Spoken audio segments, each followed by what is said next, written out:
Alors, on a quand même, malgré tout, l'impression, vous me dites si je me trompe, Laurent Toubiana, depuis quelques mois, qu'il y a une certaine accalmie sur ce sujet, que la censure diminue. Est-ce que c'est également votre avis ou pas du tout? Je n'en sais rien. L'accalmie vient du fait que c'est un point qui est moins un point de focalisation. Il y a eu la guerre en Ukraine, il y a eu l'élection présidentielle, évidemment. Donc il y a eu d'autres guerres, si vous voulez, d'autres guerres qui sont intervenues, et ce sujet-là a pris un peu de recul par rapport aux autres. Et puis il y a eu les élections, c'est quelque chose qui, mais et effectivement, lorsqu'on se balade dans la rue, on voit plus, les gens ont l'air heureux, ils sont serrés les uns contre les autres aux terrasses de café. Tout se passe comme si rien ne s'était passé. D'ailleurs, cette faculté à l'oubli est m'interpelle quelque part. La capacité justement à cette adaptation rapide. C'est plutôt bien ça, entre guillemets. Eh bien, c'est bien et pas si bien que ça, parce que ça peut être adapté. On peut s'adapter à quelque chose. Alors, je pense que les gens, on avait tellement marre de retrouver ces délires. Avait envie de ça, évidemment, mais il y a une forme d'insouciance, sachant que déjà on commence à entendre dans le fin fond, on commence à entendre des petits bruits, et non pas des bruits de bottes, mais des petits signes, et si vous voulez, ces petits signes semblent être le tout début de la reprise du scénario habituel des fameuses vagues comme ça. Donc nous sommes là, à l'heure actuelle, dans une période d'accalmie. Il se trouve que très précisément, l'incidence des malades à l'heure actuelle est à peu près la même que celle qu'elle était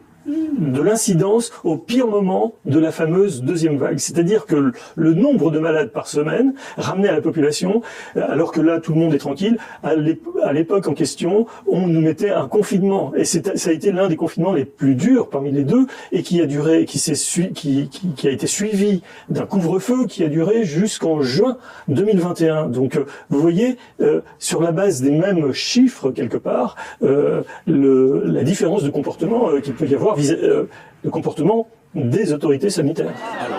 Président illégitime. Bonjour, pourquoi vous dites que c'est un président illégitime? Il est illégitime. Il y a trois quarts des Français qui n'ont pas marché pour lui. 58% des Français qui démocratiquement l'ont élu. Alors, ne racontez pas de conneries, mon mère. Me criez pas dessus. Ne racontez pas de conneries. Vous pouvez me casser la figure, mais ne racontez pas de figure. conneries. On m'a pris pour qui? Vous ne racontez pas, il a été voté légitimement. C'est la Constitution qui est comme ça. Et qui est légitime pour vous? Alors qui c'est qui est légitime? Aucun. Alors vous voulez l'anarchie? Donc on reste soumis. Alors vous voulez... on n'est pas soumis, on n'est pas soumis. Mais vous rigolez ou quoi? Vous rigolez, c'est vous qui rigolez. Voilà, allez le soutenir. Non mais entendez des conneries pareilles. Et donnez votre bulletin. Qu'est-ce qui vous énerve autant? Mais attendez, il y a une constitution, il a été élu, point final, il faut respecter les règles du jeu, merde. On a le droit de dire qu'on n'est pas d'accord. D'accord, mais pas dire ce que vous avez dit tout à l'heure. Qu'il est illégitime. Il est illégitime. Mais il n'y en a aucun qui est légitime alors, selon vous. Selon vous, il n'y en a aucun. Donc pour vous, parce qu'il n'y en a aucun, on n'est pas des moutons. C'est un anarchiste, c'est normal. Non, mais on n'est pas des moutons, mais suivez tous. La constitution, il est élu, point final. C'est un anarchiste, Non mais c'est alors. normal. Emmanuel Macron est parti après quasiment 2 heures de ce bain de vous le mouvementé avant qu'il monte dans sa voiture et qu'il fasse son traditionnel coucou au-dessus de la voiture, évidemment. Avec Harmonie Pondinaga, on s'est faufilé et on a tenté l'interview débrief. Président, c'est mouvementé à la fois, il y a un bon accueil et puis aussi 2 jets de projectiles que vous avez évités avec un parapluie.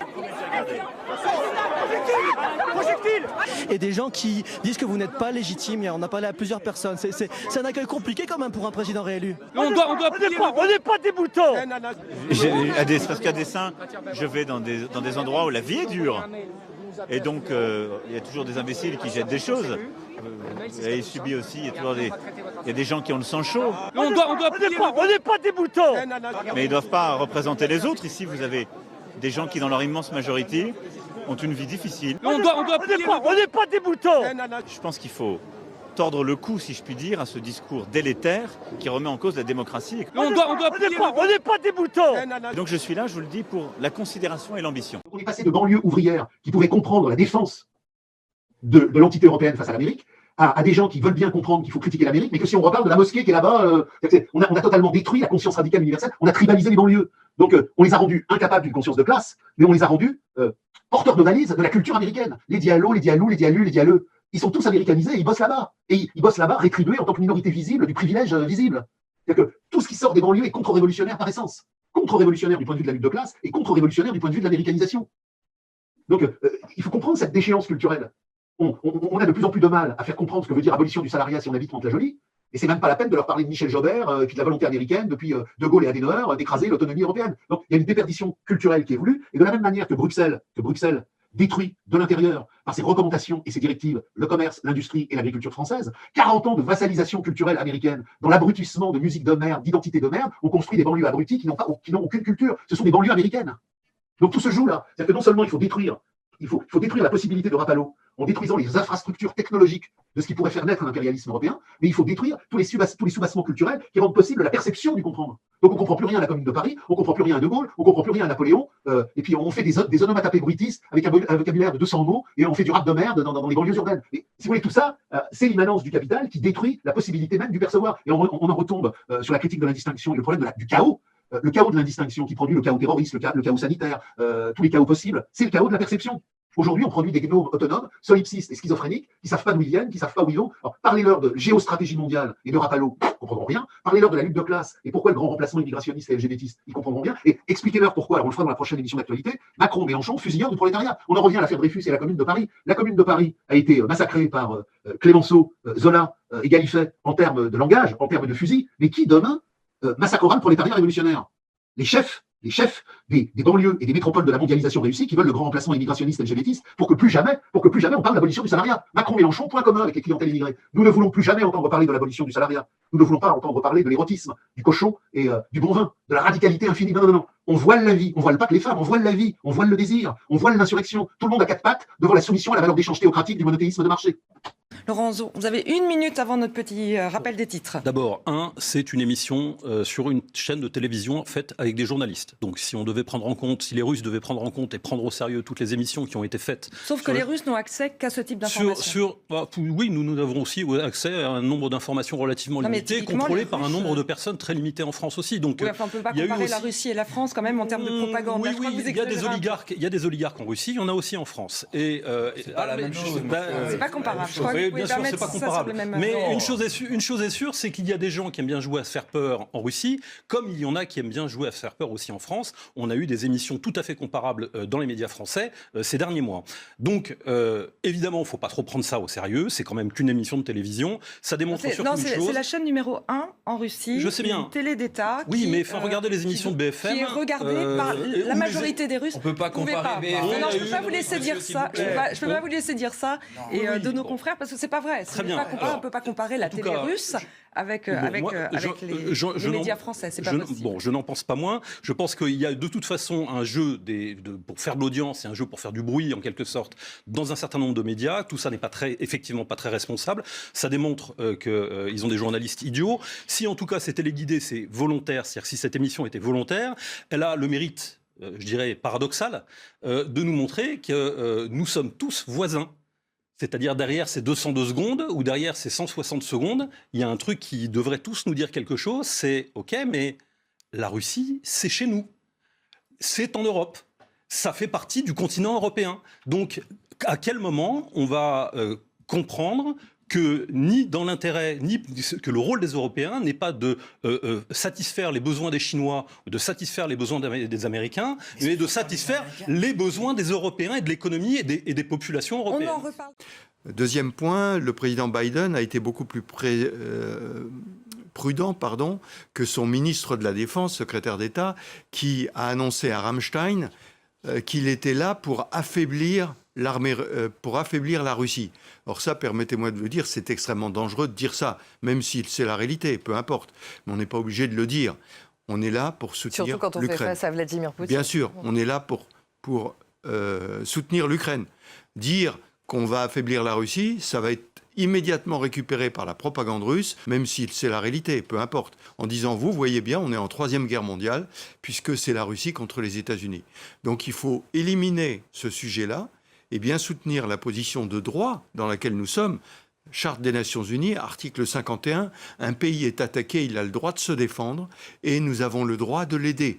Donc c'est dans ce cadre-là qu'on doit se placer, la défense d'un pays qui est agressé et non pas la défaite du pays agresseur, qui est un autre sujet. C'est important de le rappeler d'ailleurs par rapport à l'Ukraine et au fait que tous ces pays occidentaux aident l'Ukraine en lui fournissant notamment des armes. Même si c'est la réalité, peu importe, mais on n'est pas obligé de le dire.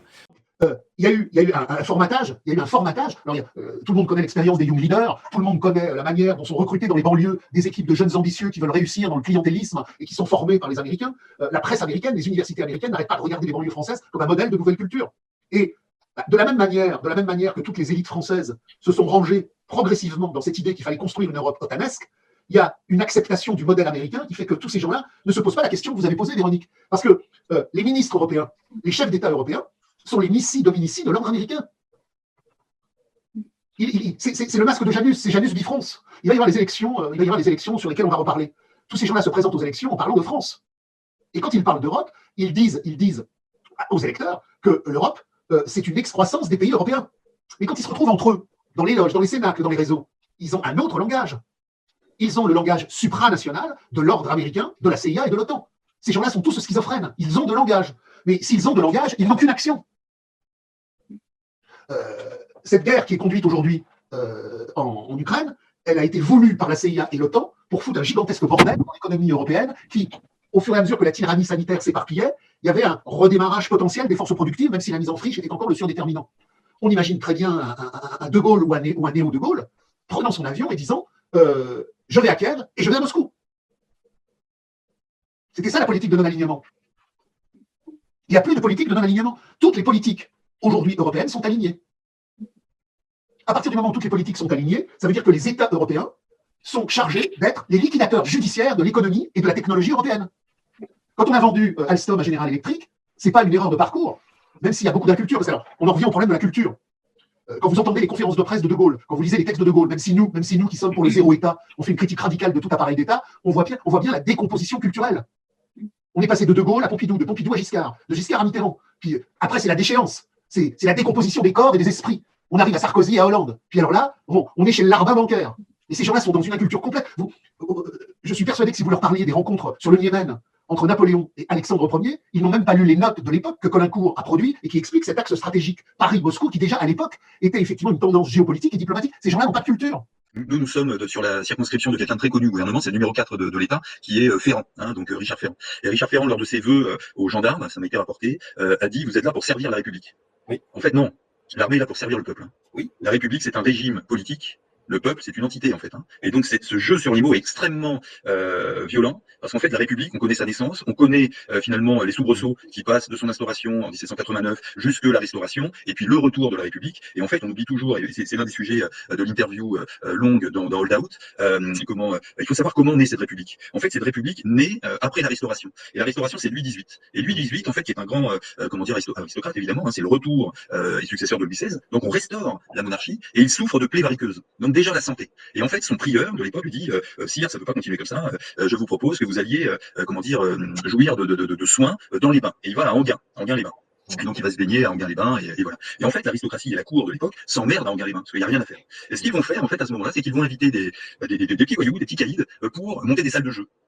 D'accord. Et ce qui va se passer, c'est que cette aristocratie oisive, qui a beaucoup de biens, va commencer à jouer. Et ils vont faire des tables de jeu, ils vont jouer donc aux tables de jeu. Les petits caïds vont monter des spectacles, ça va être le début des spectacles. Ils vont monter aussi du sport, vous savez, les courses à Enghien. Et en fait, au fur et à mesure, les biens de cette aristocratie vont être rendus liquides et vont être spoliés par des petits joueurs. Et ces petits joueurs, c'est eux qui vont instaurer l'idée que nous avons de la République, les pouvoirs de l'argent. Et ça va être d'autant plus facile qu'autour de leur organisation, il va y avoir deux personnes qui vont être extrêmement importantes. La première, c'est le patron du Figaro, celui qui va fonder le Figaro. Et le deuxième, c'est le patron de la Caisse d'épargne. Les médias et les banques. Et le troisième intervenant, c'est celui qui dirige à cette période-là, parce que c'est la période de la révolution industrielle, c'est celui qui décide des tracés de chemin de fer. Parce qu'une fois qu'ils sont bien emmerdés à Enghien et qu'ils ont commencé à se divertir, et société du divertissement, vous comprenez, ils vont monter des lignes pour réunir les cités balnéaires entre elles. Et la première cité balnéaire, ça va être Monte-Carlo, Monaco. Voyez-vous? Et donc en fait, autour de ça, on a le transfert par l'oisiveté et l'ennui de la sacralité française dans les mains de petits mafieux qui vont faire et les métiers de la banque, et les métiers des médias, et les métiers du divertissement. C'est la société dans laquelle on est. Et cette République, c'est une société du divertissement mené par des mafieux. Et ça, il faut le dire, en fait. Et les mafieux, en fait, vont se structurer en pouvoir politique, mais tout ça, c'est un jeu de dupes derrière un rideau. Quand ce rideau va tomber, on va comprendre, en fait, les pouvoirs de l'argent, le pouvoir des médias, le pouvoir des banques, et on sera libéré déjà d'un problème intellectuel de compréhension. Et on va comprendre ce qu'est le peuple. Et on va comprendre pourquoi on lui a donné des congés payés, et pourquoi on lui a donné la possibilité de prendre la route pour aller en vacances. Et bien, c'est uniquement que quand on avait spolié la noblesse et l'aristocratie, il fallait chercher des petits centimes dans la poche des pauvres. Et c'est devenu le tourisme de masse. Et ça construit notre société. Et quand ils ont fait ça en Europe et en France, ils sont partis aux États-Unis. Ça a été Cuba, ça a été Las Vegas. Et c'est monté comme ça. Et en fait, on vit dans ce monde. Le monde occidental est construit autour d'une idée fausse. C'est pas une idée de valeur, c'est pas le roman national de Zemmour. C'est en ça que c'est un manipulateur et un menteur. La véritable constitution de notre société, c'est une société d'argent, du divertissement et de mafia. Parce que quand on joue, eh ben en fait, il faut se divertir, il y a l'alcool, et quand il y a l'alcool, il y a la drogue, et quand il y a l'alcool et la drogue, il y a les femmes, la prostitution. Et les gens du GAFA qui se sont construits, surtout en France, autour du numérique, les activités de ces mecs qui sont les conseillers de la French Tech Nation, c'est le sexe, on connaît, Xavier Niel avec le Minitel Rose, c'est le poker, on connaît Marc Simoncini avec Winamax, et les activités de drogue. Alors, je vais prendre un exemple assez connu, le troisième personnage s'appelle Marc-Antoine Grandjean, lui il dit souvent, je suis un self-made man, je préfère avoir les cheveux longs, les cheveux sales, enfin, vous regardez sur internet, et en fait, ce mec-là, c'est pas du tout un self-made man, son oncle c'était le patron de Sodexo, donc ça donne un peu l'idée de la fortune familiale, et son grand-père était le président de la chambre de commerce et du port autonome de Marseille, dans une période qui est sûrement la période de Carbone Spirito ou des frères Guérini, c'est-à-dire de la French Connection. Vous comprenez? Donc un mec qui est patron du port de Marseille pendant la French Connection, c'est une place en or. C'est une place géniale. Je dis pas qu'il a touché, mais je dis pas non plus qu'il était aveugle. Et donc à partir de ça, on vit dans un mensonge. On vit dans un mensonge absolu, avec des acteurs qui nous mentent, parce qu'ils savent très très bien que par le biais de l'information, ils peuvent nous donner une image d'eux-mêmes qui n'est pas la vraie image de leur vie. Et c'est en ça que les journalistes sont capables, parce qu'ils devraient faire ce boulot. C'est ce boulot qu'ils doivent faire. Et tant qu'on n'aura pas fait ce boulot, ce que tu fais Antoine et ce que tu fais extraordinairement bien, comme plein d'autres qui sont aujourd'hui disqualifiés sous la coupole de complotistes, c'est simplement que vous vous intéressez à l'information et que vous allez derrière. Et ça les dérange. Et comme ça les dérangeait, il fallait nous disqualifier. Et ils nous ont disqualifiés. Mais malheureusement, nous avons la chance de nous apprécier, nous avons la chance de nous donner des services. Celui de Pierre nous permet de donner. Exactement, et d'échanger. Et je pense que l'une de nos faiblesses, je vais vous dire, et j'entends parfois ça, c'est quand sur les médias alternatifs, il y a des petites luttes d'ego entre les personnes. Il faut que nous nous aimions plus. Parce que plus nous allons transiter cette information de respect et de complémentarité, plus nous serons cohérents et plus on va les dégager, mais on n'imagine même pas à quel point. L'ambassadeur russe en Israël convoqué pour clarifier les propos de Sergueï Lavrov. Le ministre russe des Affaires étrangères a mis le feu aux poudres ce dimanche en voulant répondre à Volodymyr Zelensky, qui s'étonnait de l'emploi par la Russie du terme nazification, alors qu'il est lui-même juif. Il avance un argument. Quel genre de nazification pouvons-nous avoir si je suis juif?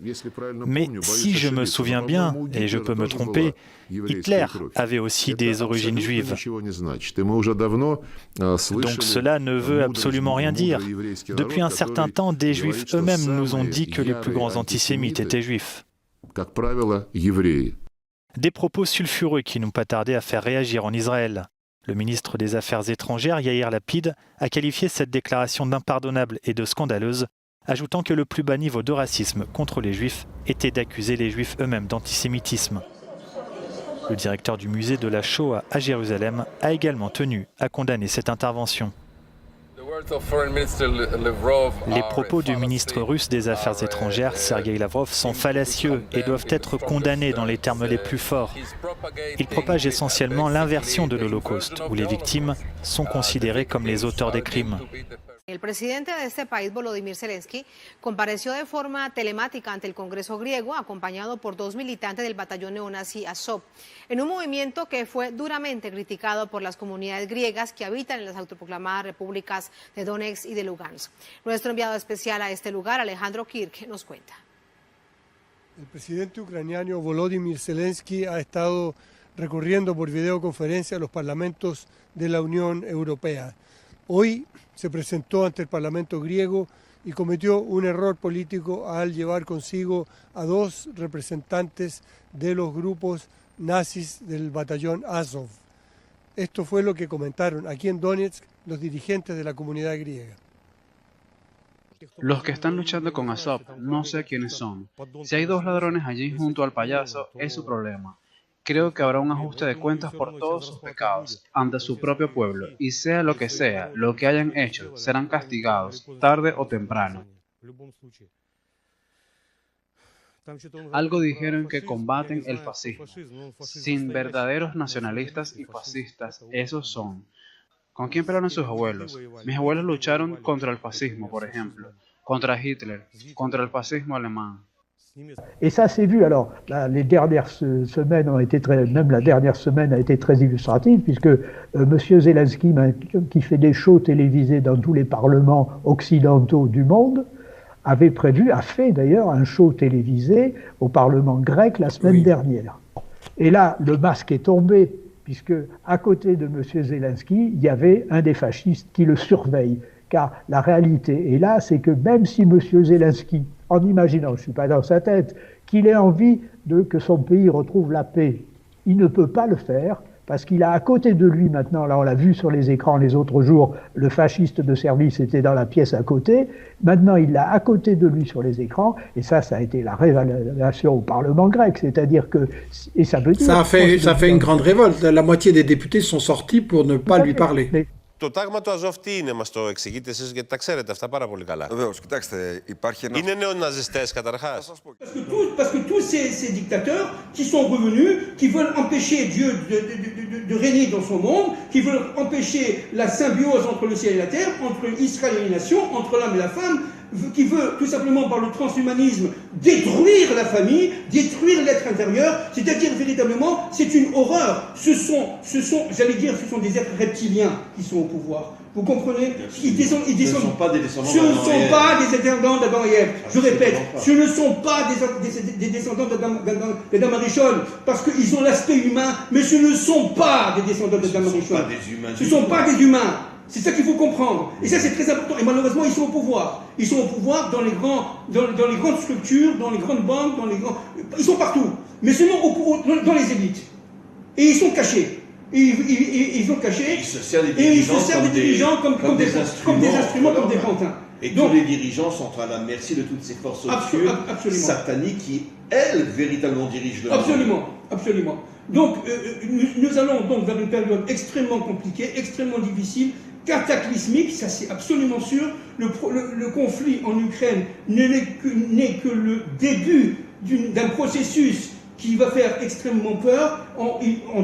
Vraiment, ce qui est très important, Rav, de comprendre, c'est qu'il faut se faire Zekut Hashem. Ça veut dire, bon, si on est juif, de faire Tchouva, c'est-à-dire de revenir vers Hashem avec une émouna, j'allais dire une foi, mais c'est un très bon... Chez les nations aussi, il y a un retour incroyable. Et chez les nations, il y a un retour incroyable, c'est formidable, n'est-ce pas, que ces peuples de la révolution, n'est-ce pas, se relèvent contre ce qui va se passer.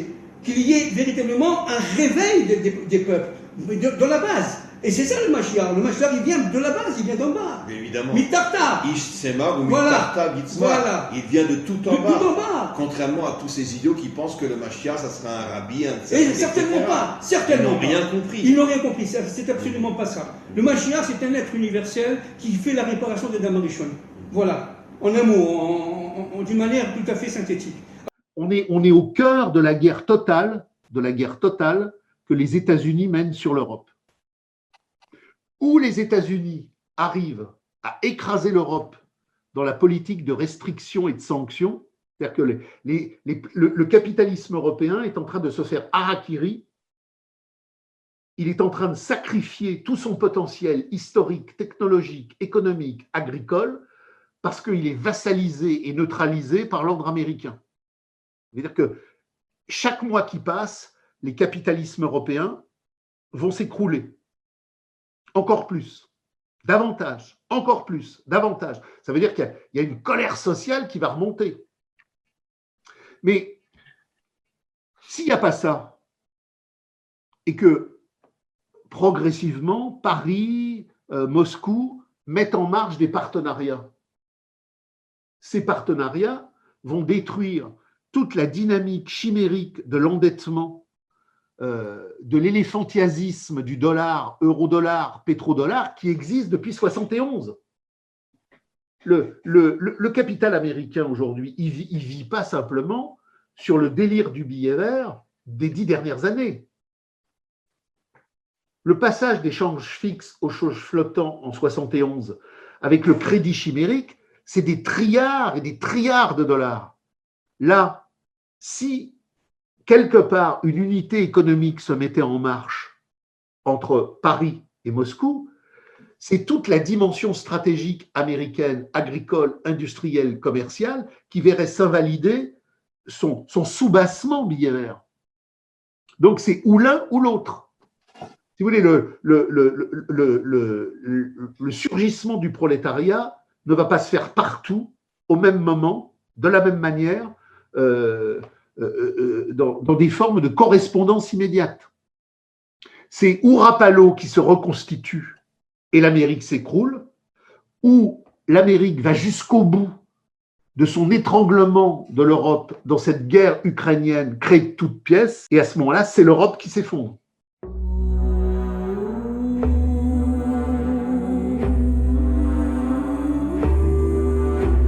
France, qu'es-tu devenue? France, ton âme est corrompue. Tu donnes l'asile et nos grands écrans à des pédocriminels ayant fui la justice quand tu le refuses. À des géants qui alertent sur les traîtres et leurs complices. Tu préfères t'obstiner à défendre des idées, répétant que l'union fait la force, que dans la simple réalité que tu es divisé. Jusqu'à la Corse, la France colonie américanisée ne voit plus que l'écho. Et la compétition, même quand un pont vient à s'effondrer, elle se persuade que non, la faute est au camion. Marches-tu sur la tête ou es-tu hypnotisé? C'est la fin de la fête, tu te dois de riposter. Marches-tu sur la tête ou es-tu hypnotisé? C'est la fin de la fête, tu te dois de riposter. France, qu'es-tu devenu? France, ton âme est corrompue. Des milliardaires déguisés en médias te vendent Bonaparte sur un air de Black Sabbath. Et même si tu pleures au jaune, ton sang lui reste rouge. Tes lumières sont éteintes, ta culture s'évanouit, ta vie n'est plus un art. Même si sur tes ronds-points on survit, mais tu sais aussi que dans un coin du maquis, un noyau de résistance ne compte pas te laisser prendre. De l'Angola de Gaulle, ta dignité n'est pas à vendre. Marches-tu sur la tête ou es-tu hypnotisé? C'est la fin de la fête, tu te dois de riposter. Marches-tu sur la tête ou es-tu hypnotisé? C'est la fin de la fête, tu te dois de riposter. Marches-tu sur la tête ou es-tu hypnotisé? C'est la fin de la fête, tu te dois de riposter. Marches-tu sur la tête ou es-tu hypnotisé? C'est la fin de la fête, tu te dois de riposter. Aujourd'hui, quand on parle de Alstom, quand on fait la longue énumération de tous les cas dont vous avez parlé, Maurice, on retrouve toujours cet enjeu central, États-Unis, Europe, États-Unis, Paris. Donc la Chine, en 1973, se met à grossir parce que Nixon et Kissinger, dans le cadre du tout qui est supérieur à la somme des parties, ont besoin de positionner des contrepoids qui vont faire que la Russie va regarder ailleurs. N'oublions d'ailleurs pas que sur le fleuve Amour, il y a eu une guerre préventive assez virulente entre l'armée chinoise et l'armée russe. Tout ça organisé en sous-main par le Pentagone. Donc, l'hégémonie américaine est une hégémonie qui décide qui peut se développer ou qui ne peut pas se développer. Quand l'hégémonie américaine a décidé, selon la formule de l'ordre américain, de renvoyer l'Irak à l'âge de pierre, elle a renvoyé l'Irak à l'âge de pierre. Les déterminations géostratégiques du Pentagone, de la CIA et de la NSA, ce sont non pas des déterminations stratégiques qui jouent à 1 an ou à 2 ans. Reprenons Clausewitz, nous savons que c'est une détermination du temps long. Ils n'ont pas dit, bah tiens, on va aider la Chine pour 4 ans, pour 5 ans. Puis un jour, ce sera problématique. Puis alors ce jour-là, ça deviendra notre ennemi. Le Pentagone, la NSA et la Maison-Blanche ont planifié ça sur un demi-siècle.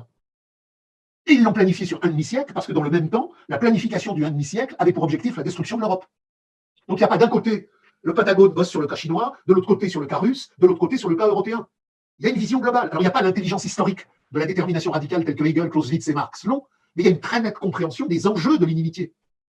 Quand ils ont liquidé le Shah, quand ils ont liquidé Saddam Hussein, ils ont liquidé l'Europe. La guerre du Golfe, ce n'est pas une guerre contre Saddam Hussein, c'est une guerre pour détruire le partenariat entre la France et l'Irak. quand on met le Shah d'Iran au pouvoir à Téhéran, et on sait que c'est la CIA qui l'a mis, on a maintenant tous les documents déclassés.